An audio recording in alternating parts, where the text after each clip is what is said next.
भारतीय सिनेमा जगत के सर्वप्रिय अभिनेता, जिन्होंने अपनी कला से बॉलीवुड को एक अलग पहचान दी, हर फिल्म में अपने किरदार के माध्यम से लोगों के हृदय में अपनी जगह बना ली।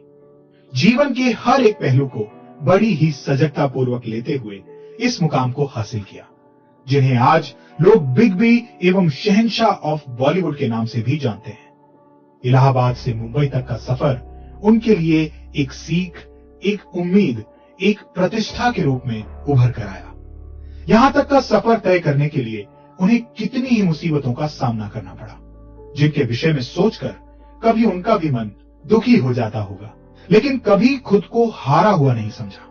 अपने जीवन में आने वाली विषम परिस्थितियों को स्वीकार करते हुए अपने जीवन के प्रति संघर्ष करते रहे एवं वो संघर्ष उनके जीवन का एक हिस्सा बन गया। तो आइए इनके जीवन में किए गए संघर्ष के विषय में थोड़ा प्रकाश डालने का प्रयास करते हैं। अमिताभ बच्चन बॉलीवुड के सबसे लोकप्रिय अभिनेता हैं। इनका जन्म 11 अक्टूबर 1942 को उत्तर प्रदेश के इलाहाबाद जिले के एक कायस्थ परिवार में हुआ था। इनके पिता प्रसिद्ध हिंदी साहित्यकार डॉक्टर हरिवंश राय बच्चन एवं माता श्रीमती तेजी देवी थी, जो पहले गायन और रंगमंच के क्षेत्र में कार्य करती थी। परंतु हरिवंश राय जी से शादी होने के पश्चात ये एक समाज सेविका के तौर पर कार्य करने लगी। इनकी माता भारत के बंटवारे से पूर्व कराची की रहने वाली थी, जो अब पाकिस्तान में पड़ता है। इनकी पत्नी श्रीमती जया भादुड़ी बच्चन है, जो अपने वक्त की मशहूर अभिनेत्रियों में से एक हैं। इनके 2 बच्चे श्वेतानंदा एवं अभिषेक बच्चन हैं। इनके बचपन का नाम इनकलाब था। आजादी की लड़ाई के समय पूरे हिंदुस्तान की जनता में अलग ही जोश उत्पन्न हो रहा था। चारों ओर गूंज रहा नारा इनकलाब जिंदाबाद से हर जगह का माहौल बदला हुआ था। लोगों के मन में आजादी पाने की आशा की किरण उठती हुई नजर आ रही थी तथा इसी दौर में इनके पिता के करीबी दोस्त प्रसिद्ध कवि सुमित्रानंदन पंत ने इनका नाम अमिताभ रखा। इनका उपनाम श्रीवास्तव था। वैसे तो ये कायस्थ जाति से संबंध रखते थे, किंतु फिर भी इनके पिता जो अपनी कविताओं के अंत में प्रयोग किए नाम बच्चन को उनका उपनाम बना दिया, जिसके साथ उन्होंने फिल्मों में एवं ऐसे कई स्थानों पर प्रयोग किया और अब इसी उपनाम से इनकी पहचान है, जो बड़े ही गौरव के साथ पूरे भारतवर्ष में अपना असर बनाए हुए है। बच्चन के पिता डॉक्टर हरिवंश राय बच्चन का देहांत 2003 में हुआ था एवं उनके द्वारा किए गए उपनाम सदा के लिए अमर हो गया तथा कुछ दिनों के उपरांत इनकी माता भी 21 दिसंबर 2007 में स्वर्ग सिधार गई। डॉक्टर हरिवंश राय बच्चन की 2 संतान अमिताभ और अजिताभ हैं। अमिताभ घर में सबसे बड़े हैं। वक्त आगे की ओर बढ़ता जा रहा था, किंतु अमिताभ अभी भी असमंजस की स्थिति में फंसे हुए थे। अमिताभ ने 2 बार एमए की डिग्री हासिल की है। अमिताभ की प्रारंभिक शिक्षा इलाहाबाद में ही हुई। उसके बाद नैनीताल के शेरवुड कॉलेज में पढ़ाई की, जहां इन्होंने फैकल्टी ऑफ आर्ट्स में प्रवेश लिया। बाद में इन्हें क्या सूझी कि विज्ञान के क्षेत्र में इनकी रुचि बढ़ती गई तथा एक वैज्ञानिक बनने का ख्याल मन में आया। कारणवश अमिताभ बाद में अध्ययन के लिए दिल्ली विश्वविद्यालय में किरोड़ीमल कॉलेज चले गए, जहां इन्होंने विज्ञान स्नातक की उपाधि प्राप्त की। इन दिनों वे नाटकों आदि में भी कार्य करते रहे। उनके द्वारा एक नाटक द प्लेयर में काम किया गया, जिसके चलते उन्होंने एक्टिंग के क्षेत्र में जाने का निर्णय लिया।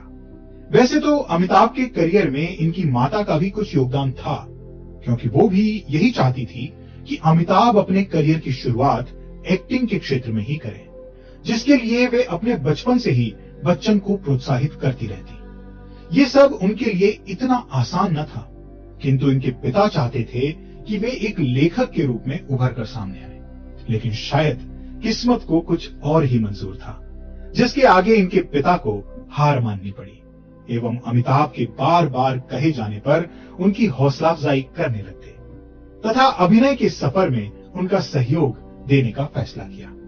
स्नातक की पढ़ाई करने के बाद उन्होंने दिल्ली में कई दफा नौकरी की तलाश में इधर उधर भटके, लेकिन हर बार उन्हें निराश होकर वापस आना पड़ता।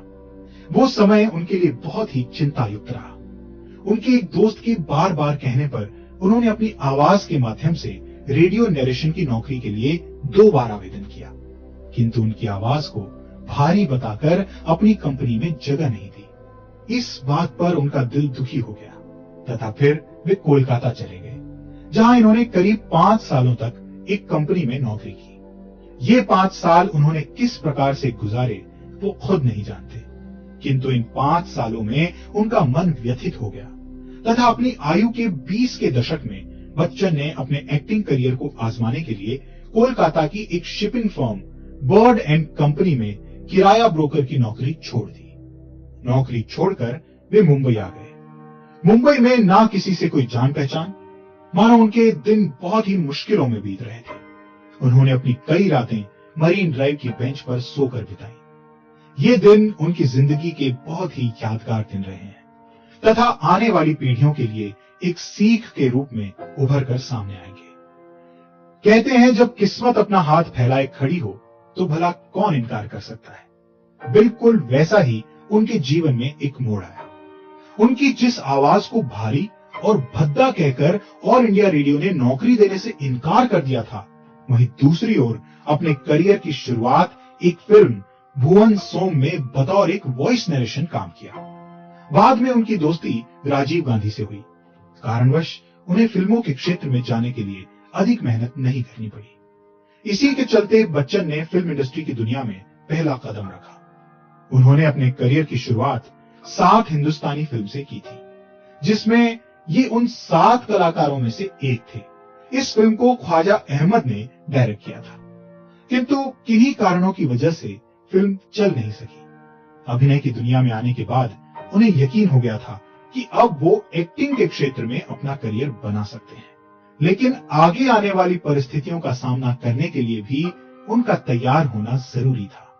इसलिए वो और भी मेहनत करने लगे। 7 हिंदुस्तानी पहली फिल्म रही थी, परंतु बच्चन ने अपनी पहली फिल्म के लिए राष्ट्रीय फिल्म पुरस्कार में सर्वश्रेष्ठ नए अभिनेता के तौर पर पुरस्कार जीता।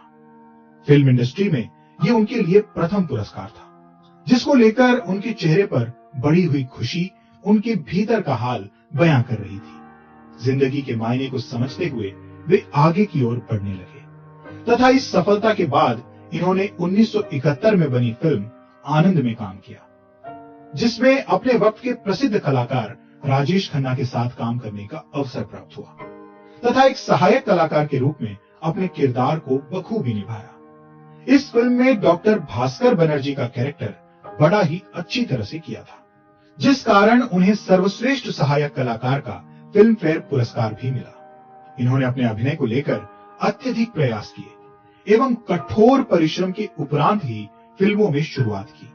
एक नए कलाकार के लिए यह अनुभव पूरी तरह से नया ही था, जिसके चलते वे खुद को और भी निखारने लगे एवं अपने किरदार के माध्यम से लोगों के मन में अपनी छवि उतार देने को आतुर थे, जिसके लिए उन्हें और अधिक वक्त की आवश्यकता थी। किंतु इन 2 वर्षों में लिया गया अनुभव उनके लिए अधिक महत्वपूर्ण था। फिल्म आनंद करने के बाद फ्री हुए ही थे कि उन्हें एक और फिल्म के लिए साइन कर लिया गया, जो एक प्रेम कहानी के ऊपर लिखी गई थी तथा इसमें इनकी प्रेमिका के प्रति प्यार की भावना को दर्शाते हुए ये रोल दिया गया। सन 1971 में भी परवाना फिल्म में एक मायूस प्रेमी बनकर अपने किरदार को अच्छे से अंजाम दिया। ये वो दौर था जब रोमांस फिल्में अपने चरम पर थी। इसी कारण से इन्होंने इस फिल्म में काम करने का फैसला किया। इसके बाद उनकी कई फिल्में रिलीज हुई। अपने अथक प्रयासों के बाद भी उनकी आने वाली कई फिल्में कोई कमाल नहीं दिखा पाई तथा थोड़ी बहुत कमाई करने के बाद अधिक सफलता हासिल न हो सकी। 1972 में बनी फिल्म एस रामानाथन द्वारा डायरेक्ट की गई comedy film Bombay to Goa में अपने किरदार को बखूबी निभाया। बच्चन अपने संघर्ष के दिनों में वे 7 वर्षों तक अभिनेता, निर्देशक एवं हास्य अभिनय के बादशाह महमूद साहब के घर में रुके। महमूद साहब एक नरम दिल पुरुष थे।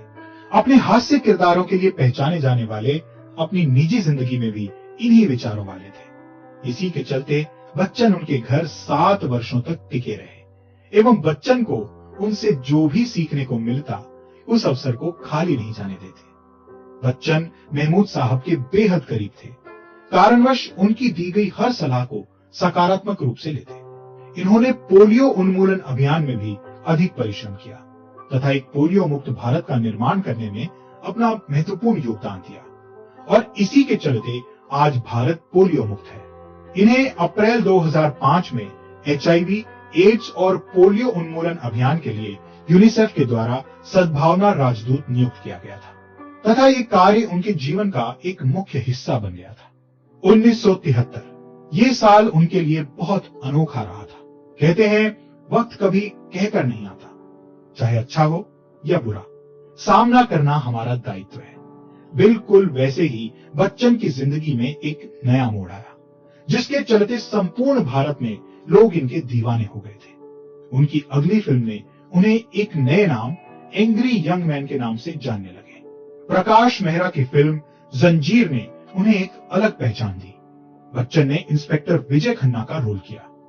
इस फिल्म में बच्चन अपनी छोटी सी उम्र में अपने माता पिता को खो देते हैं जिनका खून उनकी आंखों के सामने ही हुआ था। कारणवश उन्होंने पुलिस अफसर बनने का फैसला किया और अपने माँ बाप के कातिल से बदला लेने में सफल रहे। उनके द्वारा की गई इस फिल्म को जनता ने खूब प्यार दिया। उन दिनों देश में गरीबी का माहौल था, फिर भी अपनी इस फिल्म के जरिए लोगों के दिलों को जीत लिया। अपने वक्त पर यह फिल्म बहुत हिट हुई। इस फिल्म के रिलीज होने के बाद बच्चन का नाम बॉलीवुड के एक्शन हीरो में आने लगा था। ये उनके लिए एक सीख थी जिसके अनुसार आगे की सभी फिल्मों में काम करना था। बॉक्स ऑफिस पर सफलता पाने वाले एक शानदार अभिनेता के रूप में यह उनकी पहली फिल्म थी जिसने उन्हें सर्वश्रेष्ठ पुरुष कलाकार फिल्म फेयर पुरस्कार से नवाजा गया। इन दिनों अमिताभ बच्चन जी और जया भादुड़ी जी के किस्से सुर्खियों में थे तथा दोनों ही एक दोनों के साथ शादी के बंधन में बंधने के लिए राजी हो गए थे। अपनी फिल्म के रिलीज होने के बाद इनका फैसला था अगर फिल्म हिट हो जाती तो वे दोनों विदेश घूमने के लिए जाएंगे, परंतु इनके माता पिता को ये नामंजूर था। उनका कहना था कि पहले शादी हो जाए, उसके बाद बेशक विदेश चले जाना। बस इसी कारण से दोनों ने आनंद फानन में 3 जून 1973 को जया भादुड़ी बच्चन के साथ विवाह के बंधन में बंध गए। माता पिता के आशीर्वाद से सभी कार्य भली प्रकार सफल हुए। इन दोनों ने केवल जंजीर में ही नहीं बल्कि बाद में इनकी और कई फिल्में देखने को मिली। एक फिल्म अभिमान जो इनकी शादी के केवल 1 महीने बाद ही रिलीज हो गई थी। ऐसे ही एक के बाद एक फिल्मों में काम करते गए। नमक हराम फिल्म में विक्रम के किरदार को लेकर इन्होंने दोस्ती की मिसाल को समझते हुए बखूबी निभाया। दोस्ती जिंदगी का एक अहम हिस्सा है। इस फिल्म के जरिए लोगों को दोस्ती का एक नया पाठ मिला। राजेश खन्ना व रेखा के विपरीत इनको साइड हीरो के रूप में इन्हें बेहद प्यार मिला। इन्हें सर्वश्रेष्ठ सहायक कलाकार के रूप में फिल्म फेयर पुरस्कार से सम्मानित किया गया, जो उनके लिए बेहद हर्ष की बात थी। धीरे धीरे इनका वक्त बदलने लगा था। उनके मन में आशा की एक नई किरण जन्म ले रही थी, जिसके चलते अपने सभी किरदारों से कोई न कोई सीख लेते हुए आगे बढ़ रहे थे। फिल्म इंडस्ट्री में काम करते उन्हें करीब 5 वर्ष होने को थे, किंतु फिर भी हर वक्त कुछ नया सीखने का प्रयास करते रहे। वर्ष 1974 की सबसे बड़ी फिल्म रोटी कपड़ा और मकान में सहायक कलाकार के रूप में काम किया। कहा जाता है कि इस फिल्म ने खूब कमाई की तथा बाकी सभी रिकॉर्ड्स को तोड़ती हुई वर्ष 1974 की मुख्य फिल्म बन गई, जिसके किरदारों को लोग आज भी सराहना देते हैं।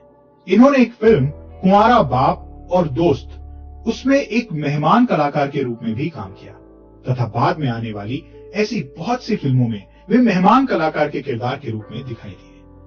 आने वाली फिल्म उनके लिए बहुत मायने रखती थी।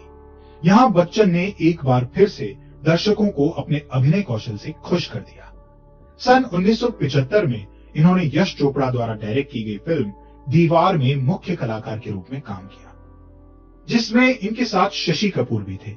यह फिल्म अपने समय की श्रेष्ठ फिल्मों में गिनी जाने वाली फिल्म है तथा इसके डायलॉग आज भी लोगों के हृदय में अपनी छाप छोड़े हुए हैं। जैसे अमिताभ बच्चन के द्वारा कहे गए डायलॉग, तुम मुझे ढूंढ रहे हो और मैं यहां कब से तुम्हारा इंतजार कर रहा हूं, तथा मैं आज भी किसी के फेंके हुए पैसे नहीं उठाता। वहीं दूसरी ओर शशि कपूर जी द्वारा कहा गया डायलॉग, मेरे पास मां है, खूब हिट हुआ। मशहूर स्क्रिप्ट राइटर सलीम जावेद की जोड़ी ने इस फिल्म को ऊंचाइयों तक पहुंचाने में खूब मेहनत की और बिल्कुल वैसा ही हुआ। इस फिल्म ने सर्वश्रेष्ठ अभिनेता का फिल्मफेयर पुरस्कार दिलवा दिया। 1975 में यह फिल्म बॉक्स ऑफिस पर हिट होकर चौथा स्थान हासिल किया।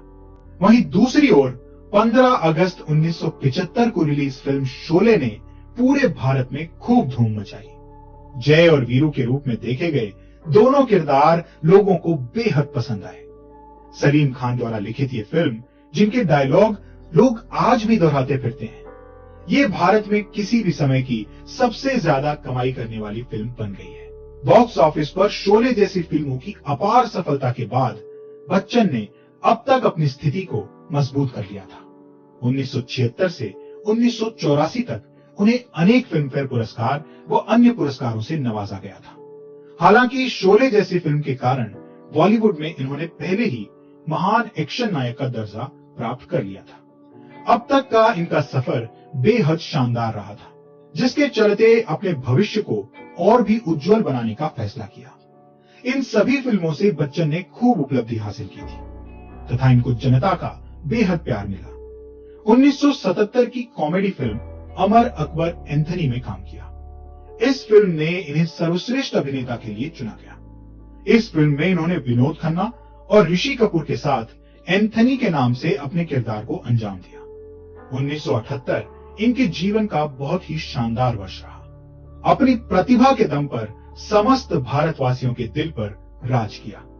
अमिताभ ने अपनी फिल्मों के माध्यम से प्रतिष्ठा, सम्मान अर्जित किया। किसी भी फिल्म के हर एक किरदार में ढल जाना उनके लिए कोई बड़ी बात नहीं थी।